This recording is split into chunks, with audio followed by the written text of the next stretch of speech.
Hello guys, welcome to Gagi channel. तो आज के इस वीडियो में हम लोग देखने वाले हैं हिस्ट्री का chapter number first, nationalism in Europe. तो सबसे पहले यहाँ पर आप ये पिक्चर देख सकते हैं और इसका जो टाइटल है, इस पिक्चर के टाइटल को हम बोल सकते हैं the dream of world wide democratic and social Republic.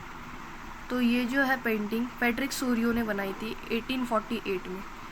और ये जो फेडरिक सोरियो है ये एक फ्रेंच आर्टिस्ट है और इन्होंने 4 सीरीज़ बनाई थी और इन्होंने 4 पेंटिंग्स बनाई थी जिसमें इसने विजुअलाइज किया था एक ऐसा वर्ल्ड जिसमें डेमोक्रेटिक और सोशल रिपब्लिक्स हो। और इसके फर्स्ट जो प्रिंट थी इसमें उन्होंने दिखाया था कि एक बहुत बड़ी लंबी लाइन है और ये जो आदमी और औरत की एक लंबी लाइन है ये एक ट्रेन के जैसे शो हो रही है। और यहाँ पर एक जो है ये स्टैचू ऑफ यूनिटी है और यहाँ पर एक स्टैचू ऑफ लिबर्टी और यहाँ से ये लोग जो है पास हो रहे हैं। और यहाँ पर जो फ्रेंच रिवॉल्यूशन है यहाँ पर जो ये लिबर्टी का जो स्टैचू है एक फ़ीमेल फिगर है और इनके हाथ में जो है एक टॉर्च ऑफ एनलाइटमेंट है जो इनके एक हाथ में है और सारे जो आदमी हैं एक लाइन में सारे लोग चल रहे हैं।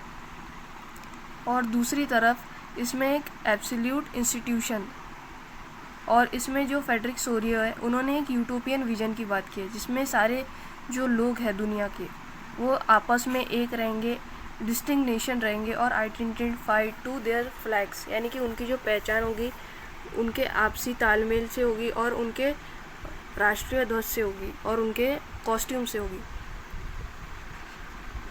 और यहाँ पर ये जो आप यहाँ पर लोग देख रहे हैं तो यहाँ पर सबसे पहला फ्लैग जर्मनी इटली का है। तो यहाँ पर ऐसा इसलिए दिखाया गया क्योंकि उस टाइम पे स्विट्ज़रलैंड स्टेट जो था वो ऑलरेडी एक नेशन स्टेट था और फ्रांस जो है नेशन स्टेट के इस पे चल रहा था। तो यहाँ पर वर्ड मीनिंग देख लेते हैं। एब्सोल्यूट्स का मतलब है a government or system of rule that has no restraint on the power exercise in history. तो इसका मतलब होता है कि एक ऐसा गवर्नमेंट का फॉर्म जिसमें बस मोनार्कियल रूल ही चले और उसमें पावर की कोई भी एक्सरसाइज ना हो, यानी कि किसी भी पावर के ऊपर कोई भी रोक टोक ना हो। फिर यहाँ पर बात कर लेते हैं हम यूटोपियन विज़न की।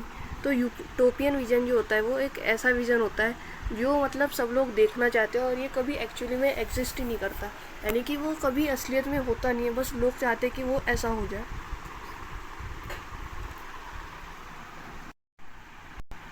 और यहाँ पर जो है जो रिवॉल्यूशनरी ट्राई कलर है, यानी कि जो देश के जो झंडे हैं उससे उस स्टैचू के आगे वो झंडे जो है वो लोग लेकर जा रहे हैं और she is followed by the people of Germany और उन्हें जो है जर्मनी के लोग जो है फॉलो कर रहे हैं।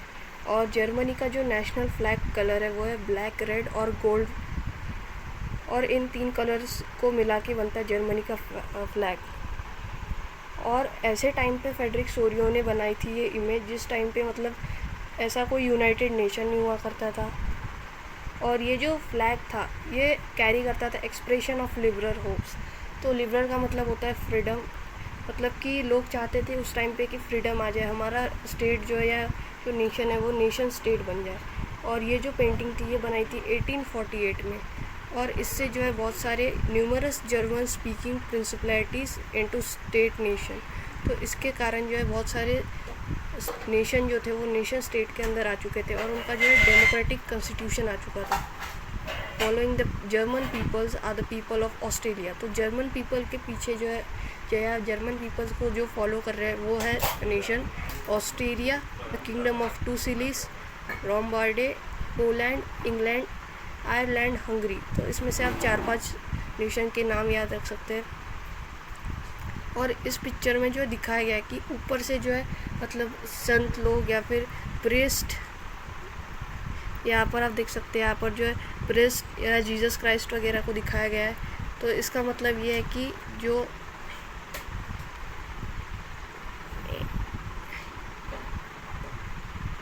ये लोग जो एंजल्स वगैरह ये लोग ऊपर से सबको देख रहे हैं और उन्हें आशीर्वाद दे रहे हैं। ऐसा the have been use by the artist, ये आर्टिस्ट ने किया था ताकि सिम्बोलाइज फर्टिनिटी। तो ये जो फर्टिनिटी को दिखा सकते हैं और सारे नेशन को एक कर सके। और जो 19th सेंचुरी था उसमें नेशनलिज्म जो था एमर्ज हुआ था और सारे जो पॉलिटिकल और मेंटल वर्ल्ड था यूरोप में, ये उसमें बहुत ही असर किया था। और इसके एंड में जो है चेंजेस हुए थे और सारे स्टेट या कुछ स्टेट बोल सकते हैं नेशन स्टेट बन चुके थे, और उनमें से कुछ बन चुके थे multinational dynastic empire of Europe. फिर आया था the concept and practice of more modern state. इसमें जो है एक सेंट्रलाइज पावर जो थी सवर्जन कंट्रोल के अंदर में दी जाती थी, और इसमें जो है डिफाइंड टेरिटरी हुआ करती थी कि आपके पास जो है इतनी टेरिटरी रहेगी, और बहुत पीरियड तक ये ऐसा यूरोप में होता रहा। लेकिन नेशन स्टेट में, वो नेशन स्टेट मतलब ऐसा होता है कि जिसमें सारी जो मेजॉरिटी होती है वो सिटीजन्स की मेजॉरिटी रहेगी, और सिर्फ वो रूलर के हिसाब से नहीं चलेगी, और उसमें जो है पीपल और रूलर दोनों की एक सेंस ऑफ कॉमन आइडेंटिटी होनी चाहिए, और दोनों का जो हिस्ट्री या पास्ट है वो भी सेम होना चाहिए। और जो रूलर है उसने पीपल की आइडेंटिटीज़ या फिर आइडियाज़ को भी समझना चाहिए, तो हम उसे बोल सकते हैं नेशन स्टेट। और हम इस चैप्टर में अब हम पढ़ने वाले हैं नेशन स्टेट और नेशनलिज्म कैसे है यूरोप में, उसके बारे में। तो यहाँ पर एक सोर्स दिया है अर्नेस्ट रेनॉल के बारे में। इसमें उन्होंने बोला है व्हाट इज़ अ नेशन। तो उन्होंने एक लेक्चर दिया था यूनिवर्सिटी ऑफ सोरबॉन में 1882 में, और ये जो है एक फ्रेंच फिलोसोफर है अर्नेस्ट रेनॉल, और इन्होंने जो है कहा था कि नेशन किससे बनता है, नेशन क्या है। तो इन्होंने यही मतलब फ्रेंच लैंग्वेज में भी कहा था। तो इन्होंने कहा था कि एक नेशन वो नहीं होता जो बस किसी के भी मरने से या फिर रिवॉल्यूशनरी के मरने से हो जाए।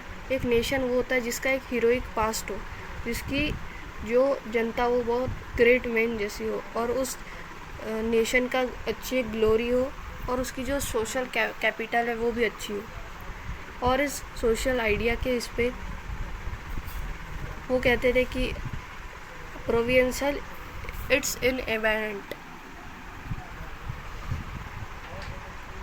और वो कहते थे कि ये ज़रूरी नहीं है कि मतलब बस एक मरना हो जाए, और उस नेशन के लिए उनके लिए एक ग्रेट मैन ग्लोरी होना चाहिए, और जो वहाँ के लोग हैं वो साथ में रहना चाहिए, और एक दूसरे की ज़रूरत को भी समझना चाहिए। और अगर ऐसा ना हो तो the world would not only one law and one master. यहाँ पर ये वर्ड मीनिंग देख लेते हैं। एवल्स्टिक का मतलब होता है direct word by which all the people of region are asked to accept or reject a proposal. तो इसका मतलब होता है कि एक आपको डायरेक्ट वोट करना होगा, जिसमें एक एरिया के पीपल जो है वो या तो वोट करेंगे और उसको या तो रिजेक्ट करेंगे, या तो प्रपोज कर देंगे, या तो रिजेक्ट कर देंगे।